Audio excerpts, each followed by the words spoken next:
Hello बच्चों, let's read the following question. A metal disc rotates freely between the poles of a magnet in the direction indicated. जो direction question में indicate किया है उस indicated direction में means north to pole. इस तरफ जो है वो magnetic fields act कर रहा है, उस direction में एक metal disc जो है वो freely rotate कर रहा है.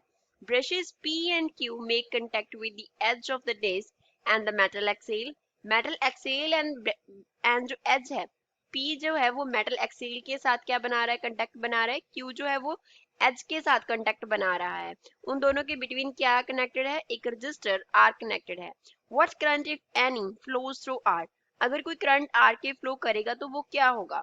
A a current from P to Q, current P से लेके Q तक फ्लो करेगा. B a current from Q to P flow करेगा. C नो करंट, कोई करंट फ्लो नहीं करेगा because the EMF in the disc is opposed by the back EMF, क्योंकि जो डिस्क में ईएमएफ है उसको बैक ईएमएफ अपोज करेगा. D no current because the EMF induced in one side of the disc is opposed by the EMF induced in the other side.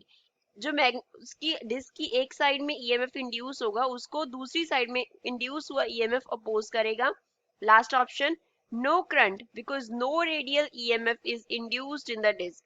कोई भी radial EMF इस disc में induce ही नहीं होगा तो उसकी वजह से कोई करंट फ्लो नहीं करेगा. First of all we will talk about the key concept of the question. इस क्वेश्चन में यूज की कॉन्सेप्ट क्या है. तो इस क्वेश्चन में हम कंसेप्ट यूज करेंगे इंड्यूस्ड ईएमएफ का. We will here talk about induced EMF. तो इंड्यूस्ड ईएमएफ ई जो होता है वो डिपेंड करता है कि कितना जो फ्लक्स है वो चेंज कर रहा है. नेगेटिव साइन इंडिकेट करता है कि ईएमएफ इस फ्लक्स चेंज को अपोज करेगा. d5/dt क्या है, it is rate of change of flux है, rate of change of flux है. अब फ्लक्स जो है इसका जो फॉर्मूला होता है that is B vector dot A vector. B vector dot A vector होता है. बी वेक्टर क्या है, बी वेक्टर रिप्रेजेंट करता है मैग्नेटिक फील्ड को. It is magnetic field.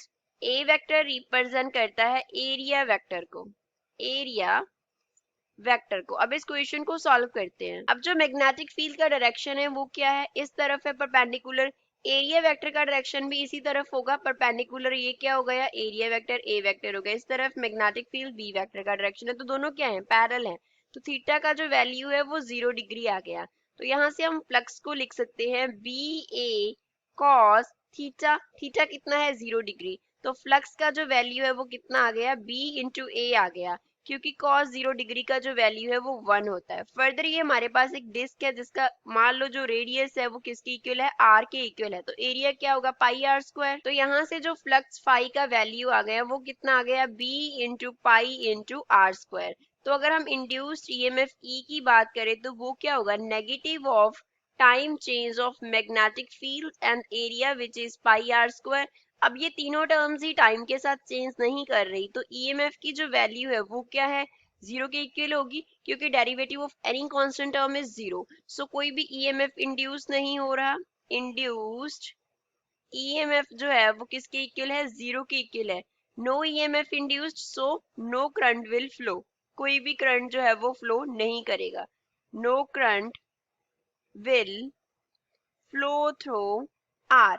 Register के थ्रू कोई भी करंट फ्लो नहीं करेगा. यही हमारा फाइनल आंसर है. सो ई जो है वो करेक्ट ऑप्शन होगा, क्योंकि नो कोई भी रेडियल ईएमएफ इंड्यूस नहीं हो रहा, सो उसकी वजह से कोई करंट फ्लो नहीं करेगा.